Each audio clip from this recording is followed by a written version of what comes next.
The CBS Radio Mystery Theater presents...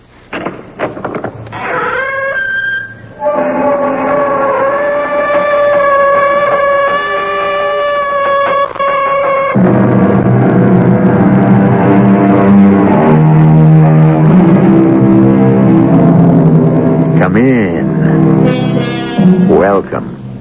I'm E.G. Marshall. Anger is a branch, and hate is a tree. And prejudice and bigotry are the undergrowth and the brambles. And they all form the forest, the unwholesome forest of intolerance. And so far, this is a forest that has always flourished. How well has it been protected and preserved over the centuries? Yes, and for how much longer? Hello, darling. Penelope. It's Penelope. Of course, it's Penelope. But you're dead. Who says so? It's been in all the papers. Really? Aren't you the one who says believe half of what you see, a quarter of what you read, and nothing of what you hear? But I went to your funeral. Well, if it really was my funeral, then obviously I didn't stay put.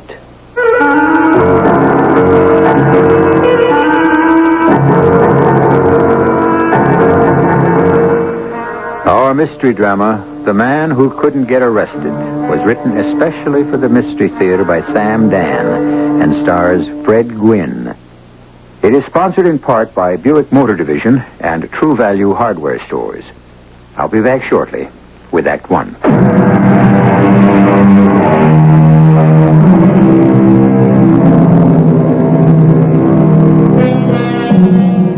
Society endures, which is not to say it always will, but as of now, the work of the world goes on.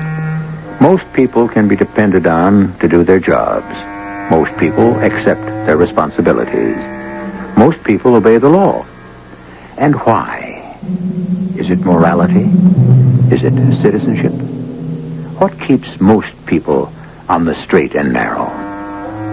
Our little drama may cast a ray of light on the subject. On the other hand, you may find yourself deeper in the dark than ever. It is night. Late at night.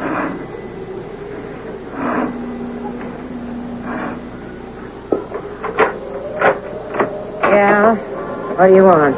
Madam, your sign says... Ringing the bell at this hour. Your sign says rooms for rent, and I thought... You know what time it is. Oh, I apologize for the lateness of the hour. I run a respectable place. I'm convinced of it, ma'am.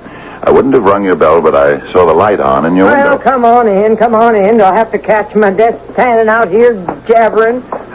Thank you. Well, you want a room? This one at the foot of the stairs. Bathroom's at the end of the hall. It's very nice. Yeah, well, so what do you want? A palace it ain't.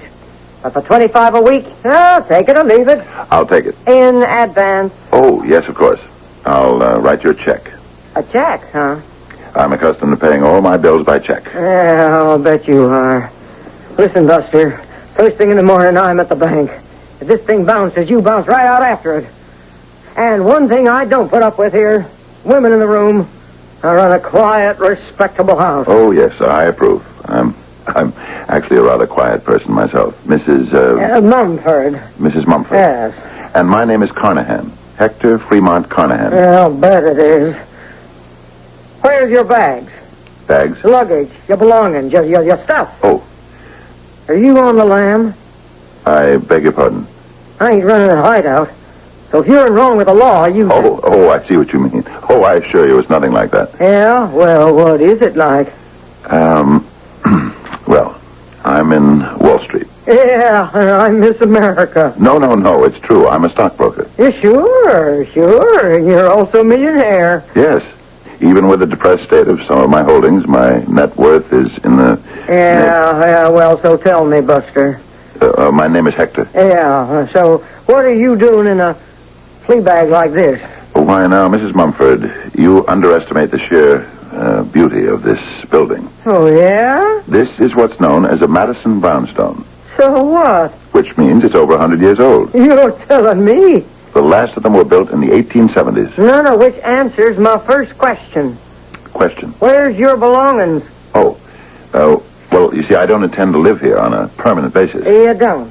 You see, there are times when I need solitude, intervals for meditation, contemplation, self-communion, as it were. Yeah. And I do not wish to be disturbed by my associates. Well, then why don't you go on up to the woods? Millionaire like you. You could have one of them hunting lodges. That would not answer the purpose. You see, I must be available for various business decisions at a moment's notice. At this address, I am not more than 5 minutes from my office by taxicab. And who would think to look for me here? Well, to each his own, as they say. Good night. Yes, good night. Yes, good night, Mrs. Mumford. What a perfectly horrid woman. But that doesn't matter. I must think clearly. Help me. I must try to remember. Please help me. What's that? Help me. Who's that? I'm going to be killed. Who are you? I don't want to be killed. Who is speaking? Don't let me be killed. Who are you? Where are you? I don't want to die. Who is that talking? Who? I never did anything wrong. You're in this room. He's going to kill me. Why can't I see you? Stop him, please. Stop him. He's going to kill me. Who are you? Where are you? What's going on in there? Open up. Who are you? Open up, I said. Yes. Just a minute. Okay. Okay, now, what's happening? I don't know. Who's in this room with you? I guess nobody. What do you mean, you guess nobody? Well, I don't see anybody, do you? Well, if there ain't nobody in the room, who are you yelling at? I heard somebody. Who? It was a woman. I thought we laid down the ground rules here. No women in the room. She was in the room before I got here. Oh, you're crazy.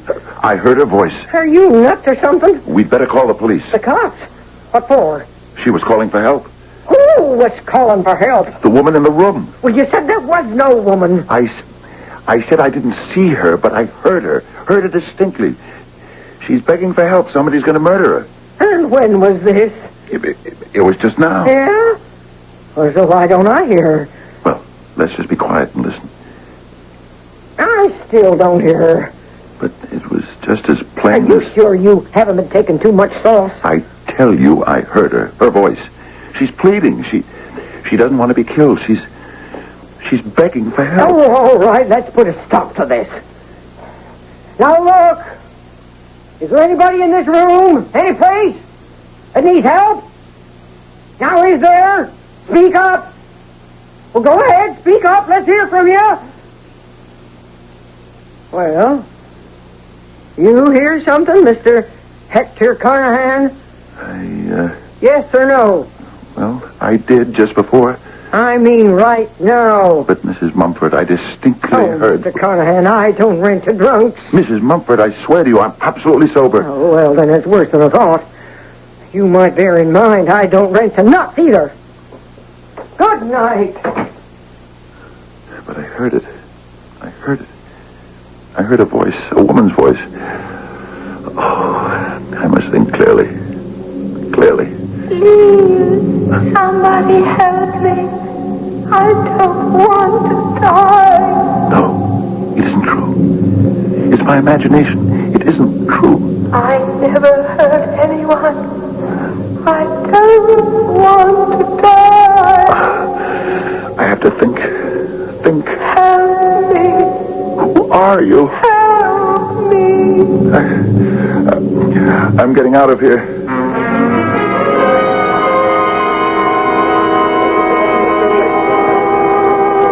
What do you have? What?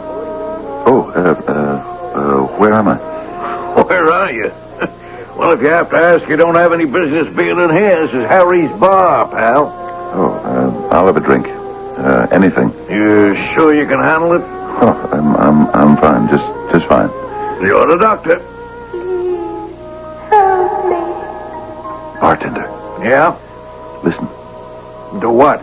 Don't let him kill me. Who is she? Who's who? That woman. What woman? I don't want to die. Don't you hear that woman? What are you talking about, buddy? I'm going to be killed. That's what I'm talking about. Don't you hear her? Listen, friend. Answer me. Don't you hear her? Friend, you better not have one. You don't hear a woman? Why don't you just go home? I don't want to die. Sleep it off. Don't you understand? We have to help her. Yeah, sure. Can we let a woman die? Oh, well, why don't you go home, huh? You don't believe me. You're trying to humor me. Now, look, mister. You think I'm a nut. Well, okay, read this. My card. Now, look, why don't you just... Just read my card. Yeah. Hector Fremont Carnahan, okay. Read the rest of it. Go ahead. Carnahan, Dale, and Wolstein, yeah. CD&W, one of the largest brokerage firms on the street. Yeah, sure. You don't believe me. I believe you, yeah. You can't treat Hector Fremont Carnahan as if he was some kind of nut who wandered in here. Now, look, all I'm saying, pal, is you better not have a drink. What are we going to do about her? Her? The lady who is going to die if we don't help her. Look, friend, just take a walk, eh? You're going to let that woman die? Well, there's a lot of women in the world. One less, is it really going to matter? All right, I'll go. But I hope you can live with yourself. The recent fall in the prices of precious metals should not tempt the prudent investor into thinking he can get in on the ground floor. Hector, am I interrupting anything? Oh, certainly not, Dale. I'm just doing my market letter. Oh. Where were you last night?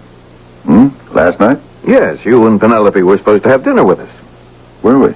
Well, of course. Don't you remember? How would I know? Penelope handles all the social engagements. Check with her. Well, Eleanor did. Yes, and what did Penelope say? I don't know. She couldn't reach her. She's been trying to phone Penelope all day. Do you know where she is? Probably at the garden club or the women's club. Well, it's strange. Where were you last night? Last night? Yes, you were supposed to be at our house, and when you didn't show up, we kept calling and calling. Well, as far as I can tell, we went out to dinner. If it was supposed to be at your house, then signals were crossed. Let's see. Afterward, we went home. Why? What's the matter? The matter? Well, you have a rather strange look on your face, Dale. Well, to tell you the truth, Hector, there's a... Yes? What is it? There's a woman in my office. Yes? And she told me a rather unbelievable story. Yes, about what? About you. About me? Yes. Her name is Mumford. Mrs. Marguerite Mumford. You know her? Marguerite Mumford. Never heard of the woman in my life. Well, let me tell you what she said.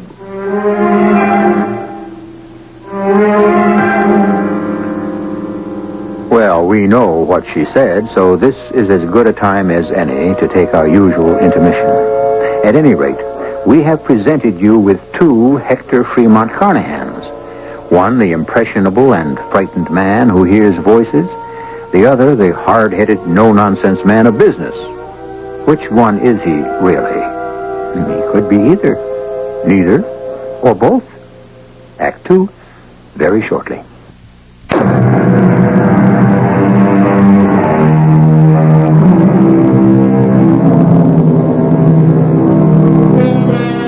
There are voices in the night, voices in the starry stillness, voices that whisper secrets, voices that cannot be stilled, voices that laugh, sing, cry, voices that tell of love and joy, voices that speak of death. And Hector Fremont Carnahan is hearing voices.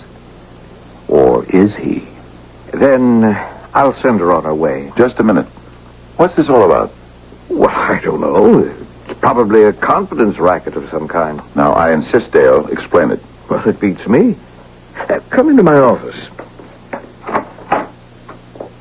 Mrs. Mumford? Oh, well, good morning, Mr. Carnahan. Do you know me, madam? Well, sure. From where? Mr. Carnahan, you don't remember me? How could I remember you if we never met? Oh, it's worse than I thought. Madam, state your business. Well, I don't know where to begin. You came around to my rooming house on Hudson Street late last night. Whatever would I be doing on Hudson Street? Near the waterfront, especially late at night? Well, sir, that'd be your affair. You rented a room. Room? Whatever for? Well, I can only tell you what you said. You said you needed it for intervals of meditation. Was it contemplation? And I guess it was communion. I said that? Yes, sir. And you paid me 1 week's rent in advance, $25. You wrote me a check. And I took it to the bank this morning. And I asked, is it good? And they said, well, as good as gold. Let me see that. Look at this, Dale. Yes, it appears to be your signature, Hector. Exactly. It's a very clever forgery. I'd better destroy this at once. Well, It was not me. Yes, sir. But I had to go along with the idea. It was you. You see, you was acting very strange. In what way? You were hearing voices. Voices? Yeah, a dame. Woman? What sort of woman? A woman who was calling for help. Why? Well, because someone was fixing to kill her. Who? Well, I don't know. I didn't hear her. You're the one who claimed you heard But her. it wasn't me. Well, what do you want from me? Oh, 10 o'clock at night, a guy, he's an amateur you. He rings my bell. He rents a room. He gives me a check for a week in advance. And then he starts screaming to hear some dame who's in trouble. Well, I figure this guy's got to be sick. Well, I find out he's a big Wall Street businessman. And I say, well, why don't I go to this guy's office? Oh, look, I ain't no angel of mercy. I had an angle. I figure maybe the guy's partners or somebody would slip me a couple of bills for my trouble. Well, it's worth it, ain't it? You did the right thing, Mrs. Mumford. Yes, thank you. So, there's an imposter. Oh, I tell you, that guy is the spitting image of you. Just like you had a twin brother. Thank you for your trouble, Mrs. Mumford. And here's $25 that the man was supposed to have paid you, and something for yourself. Oh, well, thank you. Oh, well, goodbye, sir. Goodbye. So, someone's going around claiming to be you, Hector. What's the fellow after, do you suppose? I could see where someone might use my name to steal service at a luxury hotel, but for a dive on the waterfront. Oh, excuse me, Hector. Yes? I'll put her on. Is that my wife? No, it's mine. Eleanor? Uh-huh. No, I just spoke to Hector. He doesn't know about the dinner date last night. Oh, he doesn't know where Penelope is either. Well, dear, I'm sure there's an explanation. Oh, well, all right. All right, goodbye. Well, she's been trying to reach Penelope.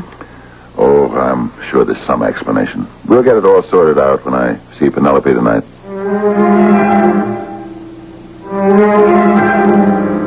The recent fall in the prices of precious metals should not... No. Strike that. I've already said that. Been saying it all day. I have to think. Clearly. It's 6:30. What's happened to the time? Everyone's gone. I have to think. I'm slipping again. Hector, dear. Penelope. Well, what is it? Well, you look as if you've seen a ghost. Is it you? Well, I'd like to know who else it would be. Oh, Penelope. I had a dream. Yes? A terrible dream. Oh, well, if it was a terrible dream, you'd better forget it. No. I have to tell it to you. Well, whatever for? I don't tell you my bad dreams. Well, that's because you never have any. Penelope, I look at you now, I see how beautiful you are. Oh, flattery, flattery. I love it. And how good you are. Well, about that. Listen. Listen and forgive me. Well, did you do something wrong?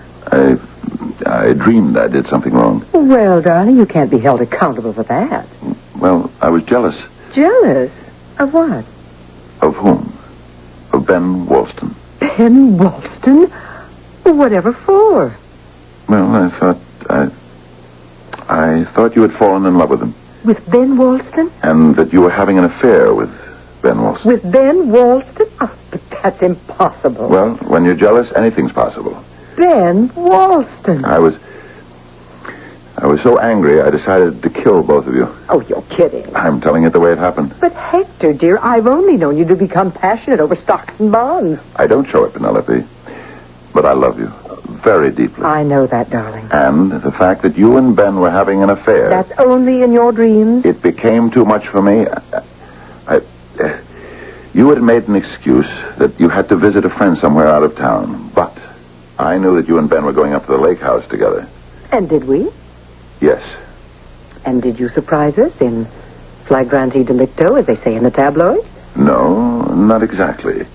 But you were both up at the house, and so I sneaked into the study where Ben was reading. He didn't see me or hear me. I got very close to him, and I shot him. You heard the gun, and as you came into the room, I shot you. Oh, Hector, how could you? I told you I was insane. I was crazy with jealousy. All right, darling, I forgive you. Well, before I went up to the country, I was able to get into Ben's apartment. I wrote a note on his typewriter. I'd love to read it. And as near as I can remember it was a suicide pact note. He was supposed to have written that I wouldn't give you a divorce. And so the two of you preferred death to being apart. Oh, you are a romantic, darling. Yes. Better to be together in death than separated in life. Darling, word of this must not get around Wall Street. I left you and Ben and the note in the summer house, and I came back to the city. Incidentally, did you know we had a dinner date with the Dales? Oh, I knew I had forgotten something. I was in a daze. I went back to the apartment, but I couldn't stay. Well, too many memories of me, I suppose. It was dreadful. There was a voice. It sounded like yours, but I refused to recognize it. And the voice kept begging for help, imploring someone to save her from death. Oh, how dramatic. I ran out of the house. I ran and ran down the deserted streets. The voice kept following me. I suddenly found myself in a neighborhood near the docks. I was frightened. I was exhausted. Well, this would have been a good time to wake up. I saw a sign on the tumble-down building. It said, rooms for rent. Well, any port in a storm. I went in there. Some slattern of a landlady rented me a dreadful little cubicle. But your voice followed me there, too. So I ran out. Oh, you poor darling. Into a bar. But your voice wouldn't let me be. Finally, I woke up. I was home in bed, and I remembered. You were spending the night at your mother's. How is she? Oh, she sends you her love. The Dales will want to know why we didn't have dinner there last night. Oh, I wish I could come out with it and say they bore me. Please don't. Well, I shall make up a most delicious excuse. Well, shall we go home to dinner? Oh, you go, darling. I have something, committee meeting tonight, and we're having dinner sent in. Oh, will you be home early? Oh, very early. Okay, then. I'll stay here a while and finish this. Good. And then we'll both get home about the same time, and you won't have a chance to miss me.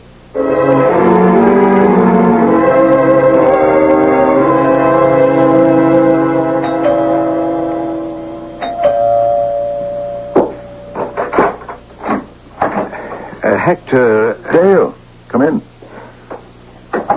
Hector, I don't know if you're going to appreciate what Eleanor and I are doing, but friendship imposes certain obligations. Well, sit down.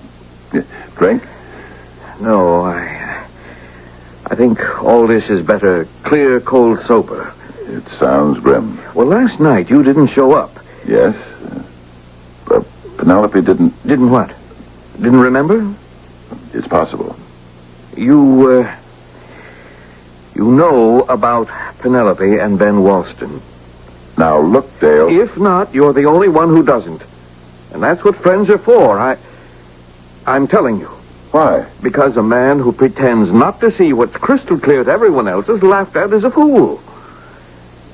She went away with him last night. Yes, and if she did? You found out about it. It almost drove you mad. Is that so? That woman in your office today, she wasn't lying. There's no imposter. You roamed the streets like a lost soul. I went into all of the neighborhood bars, and most of them remember a nut. Yes, that's what you were to them. A nut who tried to convince everyone that he heard a woman's voice. Hector... It's my affair. No, it's Penelope and Ben's affair. Hector, would you take her back? Dale, there's something you should know. Eleanor's going up there now. Going where? To the lake house. She's going to try to convince Penelope to come back.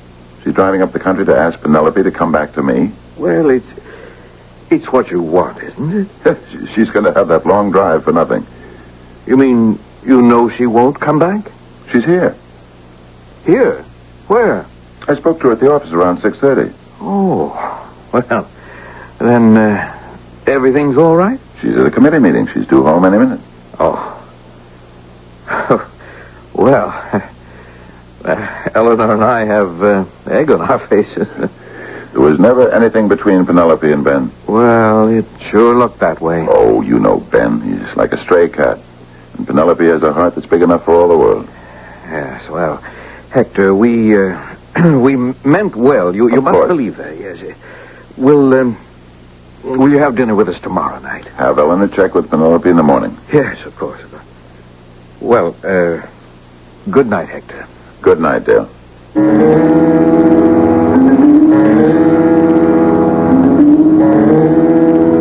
Darling? What? Oh, no. I must have fallen asleep. Oh, I'm sorry. The meeting ran a little later than we expected. Oh, that's okay. Oh, I just want to get into my nightgown and... Oh, I'm sleepy, too. Oh, I'm glad you woke me. Oh, am I glad.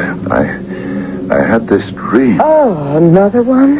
It was about Ben. Oh, go back to sleep, dear. He was so terrible. I have to tell him about it. Well, I'm sure he doesn't care to... I must. I'll call him now. Darling, I'm sure he's asleep. All right, then you call him. Say I have to tell him this dream. Tell him he must come over right away. To hear a dream? Yes, to hear a dream. Please, Penelope.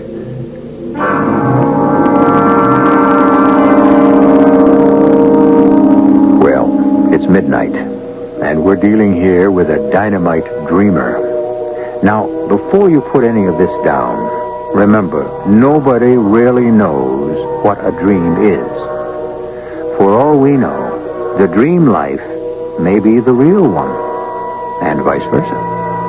Especially to those people who have learned how to develop the capacity to dream. What's this about a capacity to dream? Is there proof such a thing exists? Well, is there proof it doesn't? In just a few moments, I'll prove to you that we have a third act.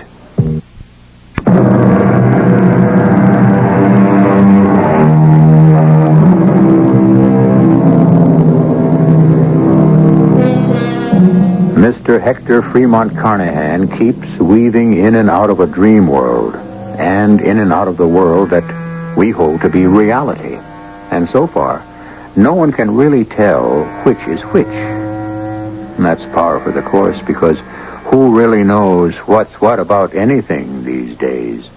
Now, what's this all about, Hector? Ben, we must make peace.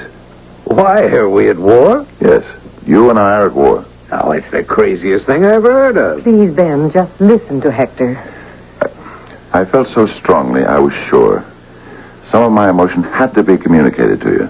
Well, perhaps it was. I would dream violent dreams about it. Oh? Just this evening, I dreamed I was at your house and I was waiting there to kill you. What for? Jealousy. Then he had the same dream about me. I just want you to know how I felt, Ben. Well, you've nothing to be jealous about, Hector. I think hatred cannot be concealed, especially when it's so all-consuming. The one who is hated must be able to sense it. Did you? Well, Will you forgive me? well, certainly. That is, if you think I have anything to forgive. Ben, I killed you. In my dream, I killed you. But I want us to be friends, the three of us, the way we always were. Can we go back to that? Hector, I'm not aware that we ever left it. Oh, Ben. Ben, that's a load off my mind and a weight off my heart and a burden lifted from my soul. Oh, that's beautifully put, Hector. Beautifully. I couldn't have said it better myself. You're not supposed to talk like that, you old stockbroker, you. Suddenly I feel tired. Oh, it's late. Very late. Well, I'd better be running along. Good night, folks. Oh, don't bother. I'll let myself out. Good night, Ben. Yes, darling, I'm tired. But for the first time in ever so long, I'm pleasantly tired. Oh, that's good. Happily tired. The way you're supposed to be. Now, dearest, you just close your eyes Yes. and get to sleep. Yes, I'll do that. Penelope. Darling, get to sleep. You would never leave me, would you? Oh, you're so silly. Why would I? Well, because I'm so dull. Oh, nonsense. I'm not an exciting person. I'm not a clever person. Now, dear, that's enough. Like Ben Walston. Like Ben Walston.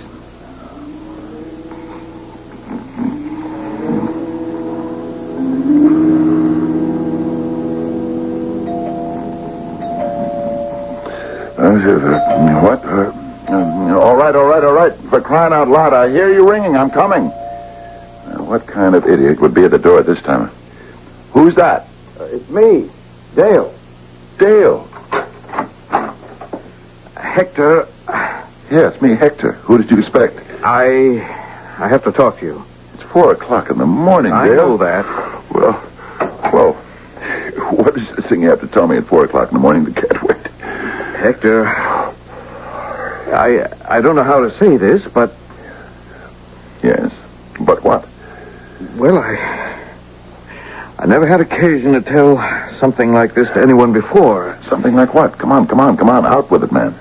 I just got a call from Eleanor. So? She's up in the country.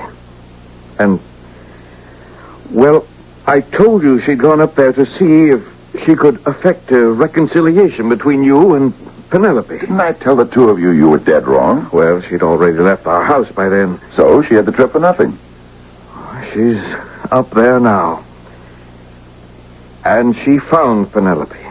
How could she find Penelope up there? Now, let me finish this, Hector. It's hard enough to say. Penelope's dead. You're crazy. I wish I were. Let me prove it. Penelope's here. But I just spoke to Eleanor on the phone, and she You were said... dreaming. Now, Hector, please, get hold of yourself and listen. Come with me. Where? Into the bedroom. You'll see for yourself. What'll I see for myself? Penelope. She's here. She's been in bed all night. Hector, you have to stop fighting it. Will you please come on in? Come on. You have to accept it. What are you waiting for? Just come this way. Dale, in here. But don't wake her up. She hates it when somebody breaks up her sleep. There. See? See what? Penelope. Fast asleep in bed. Hector, there's no one in that bed. Dale. She was here just a minute ago. Hector, sit down. Ringing the bell. You probably woke her up. Should I get you a drink or something? So she must have gotten out of bed for a minute. Penelope? Hector. Penelope. I know you're here. He isn't. But we were just in bed. Eleanor went up to the summer place. I don't care what Eleanor says. I know. She says she walked into the house. Dale, this is the strangest thing. The lights were on, and the first thing she saw Ben Walston. He was dead on the floor. Now I know you're crazy. Ben was here in this room around midnight. How could he have been up to the summer house? You can imagine what a shock it was for Eleanor. She phoned the sheriff, and then she passed out. Is this your idea of a joke? Don't fight it, Hector. Please. Sooner or later, you have to accept it. Penelope. Dead? Then why was I able to see her so clearly? To talk to her, to hold her in my arms. Is Penelope really dead? Get dressed, Hector. Where are we going? You know where we're going. We have to drive up to the country. Go. They're dead. Both of them. Yes. going to be very bad for you for a while, but this is the first step you have to take. Until you do this, you'll never recover. All right, Dale, let's go. I'm ready.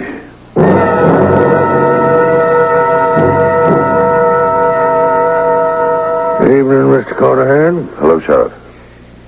Let me tell you what happened. We all knew they were carrying on, your missus and Ben Wollstone.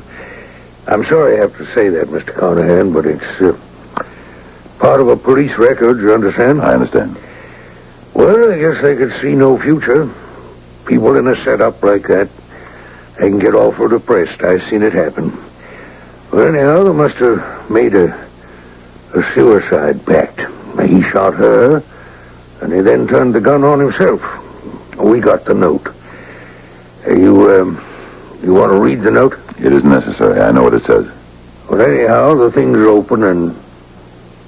what do you mean you know what it says? How could you possibly know what it says? I wrote it. Sheriff, don't listen to him. He hasn't been right, and this thing is obvious. I understand, Mr. Dale. It's enough to disrupt anybody. I know what it says, and I know what happened, and you must listen to me. Sure, Mr. Carnahan. Just relax. Take it easy. Don't patronize me, Sheriff. I'm doing your work for you. Oh, yeah, I appreciate that, sir. And don't be sarcastic, Hector, the sheriff's only And you trying... keep out of it, too, Dale. I'm not a fool. I knew what was happening behind my back, and it wasn't even behind my back. It was in front of my eyes. Hector, don't punish yourself. What does a man do in these things? It's all very well to say, divorce her, get rid of her, kill her. But what if you love her? You understand? Yes, Oh, we like to talk like two-fisted, red-blooded fighting men, but that's propaganda we sell ourselves. Most of us go through life adjusting, don't we?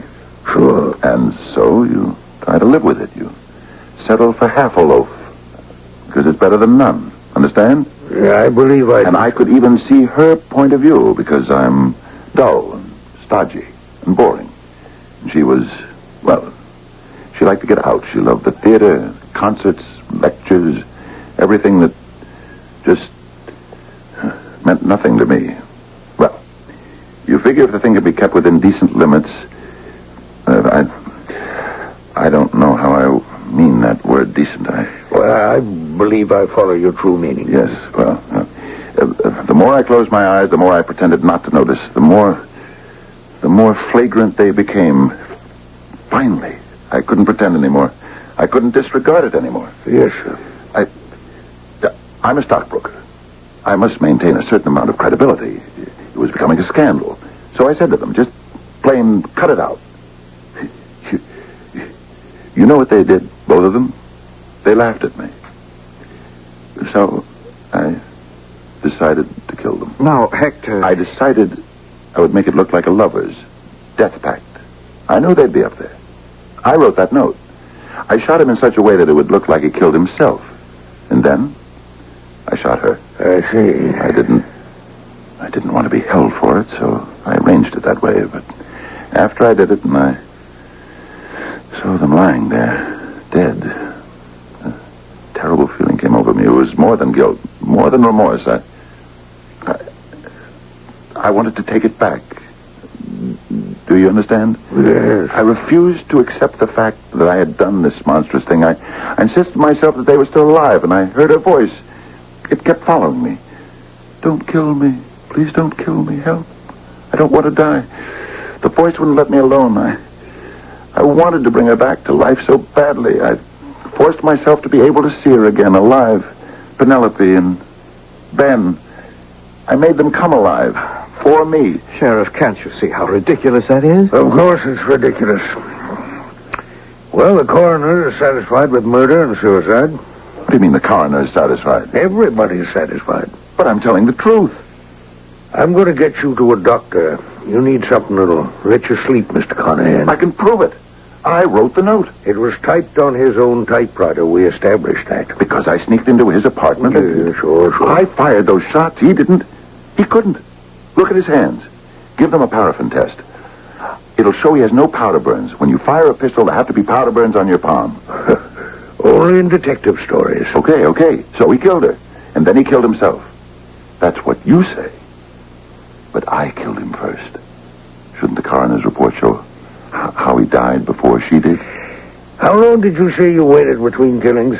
At least a minute or two. Well, you can't establish time of death with any accuracy within a quarter of an hour, maybe a half. All right. Here's the proof. Maybe subconsciously I knew I wanted to get caught.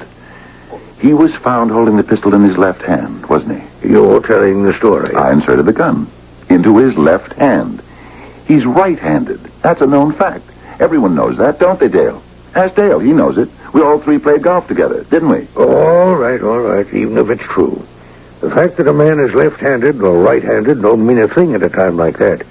Killing yourself is an awkward thing to do.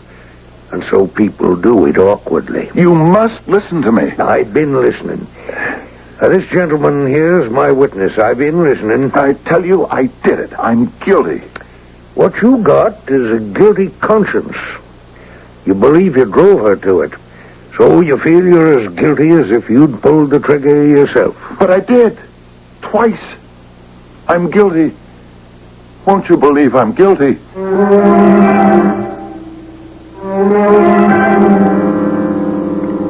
Well, do you believe it? No one else did. The louder he shouted, the more people smiled tolerantly. Then, of course, as happens in these affairs, people's patience wears a bit thin. And finally, the only way to handle the situation was to place Hector Fremont Carnahan in an institution, where he insists to this day he is guilty. I shall return in just a few moments.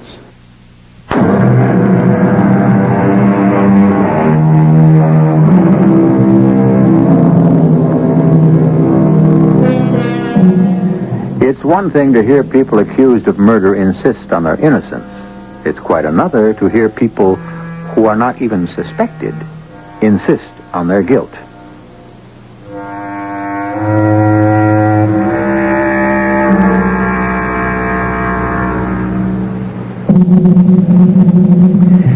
Well, is he or isn't he? Did he or didn't he? We left enough clues in the story, but unfortunately, they could support either point of view. The only people who know for sure are Penelope and Ben. And how can they possibly tell us?